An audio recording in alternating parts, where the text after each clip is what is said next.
Hello, and welcome to Season 2 of the Elephant Tales podcast, where we'll be diving into stories by kids for kids. A warm welcome to all of our new listeners, and to those of you who've been following us since Season 1, welcome back. This season, we will be taking a journey through perspectives. Today, we're moving at a snail's pace to our final but no less spectacular topic, Canterbury snails. Inspired by the classic Canterbury Tales, this all-snail cast slimes its way through the stories they experience on their expeditions. Nathan, the flashy businessman, has jewels, money, and gourmet food. But does he have the winning story? Nathan brings us a thrilling spy adventure about Agent Slow, or codename Diamond. With gadgets, danger, and diamond-studded drama, you will be getting the thrill of a lifetime. Ladies and gentlemen, please welcome Nathan. Nathan the Businessman by Jayden Chu. Nathan was rich. He was a jeweller and owned a bunch of jewel shops.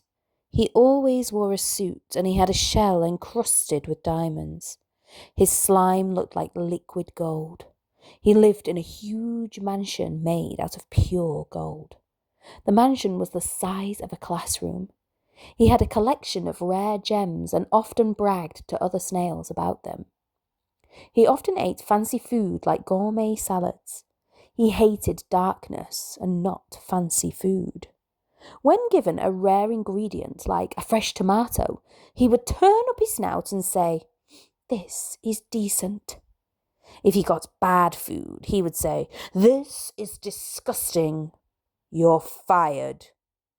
One day, Nathan decided to go on a holiday. He decided to go to Snail Rock.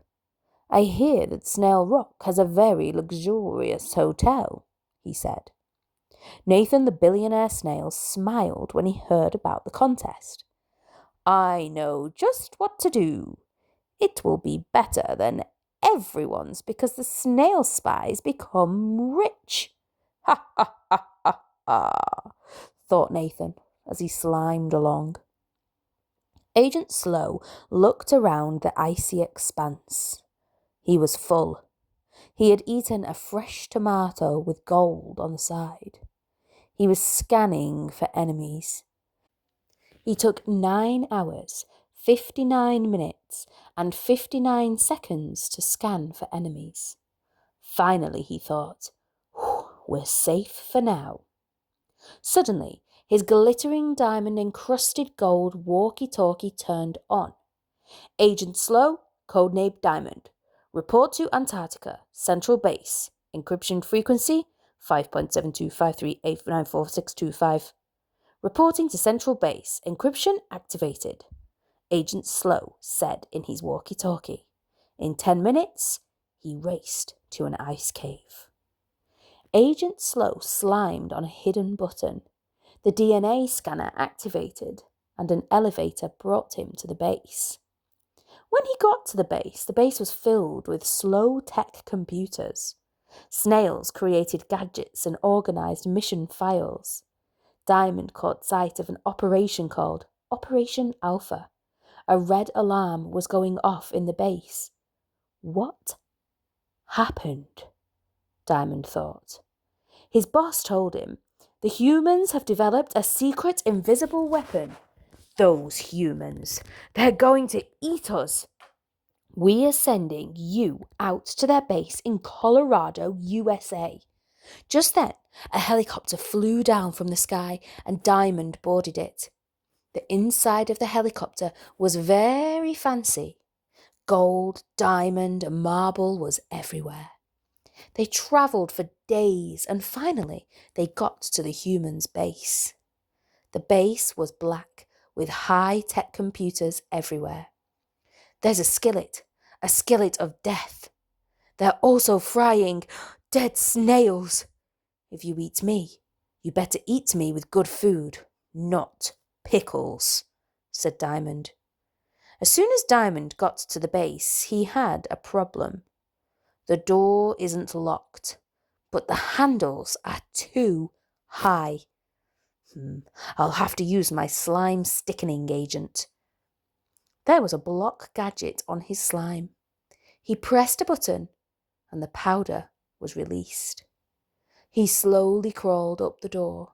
When he opened it, he saw guards everywhere. Diamond zapped himself with his invisibility ray and crawled towards the weapon. He looked at the weapon. It wasn't a weapon. It was a teleporter. He gasped. Those horrible tyrants. They're planning to get to our base and cook us. Surprisingly, one of the guards spotted him and was about to hit him with a skillet when Diamond threw a stink bomb and pinched his nose. It smelled like rotten food. It smelled like a rotten tomato. It tasted disgusting. The guards were surprised and immediately ran away. Clouds of flies followed them. Diamond quickly crawled to the teleporter and was just about to teleport away when he spotted a huge amount of crates filled with diamonds, gold, rubies, and other rare gems. The gems shimmered and there were lots of necklaces and diamond rings. Except the rings were made completely out of diamond, which priced at 300 million snail dollars in the jewel business. Diamond was surprised. This must be how they're funding everything. There was a forklift next to it. He got into the forklift and slammed the pedal before using a gadget called the hand grabber to turn the wheel. It raised each crate into the teleporter, which was set to teleport to his house, before going into the teleporter itself.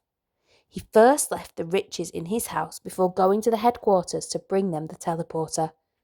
"You did a great job, Slow," his boss exclaimed.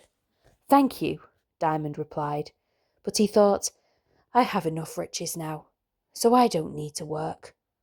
"I don't want to be a secret agent anymore," Diamond said to his boss. His boss said, "Fine, but make sure no naughty things are happening, and if you ever reveal anything about your missions, we will make sure you will only be able to eat rotten food for the rest of your life." So Diamond bought a diamond-encrusted shell and moved to Billionaire's Alley. He also bought a huge palace of gold. He decided to go into the jewel business and expand his collection of rare gems. He said he was a businessman, but every snail wondered where he got all his riches from.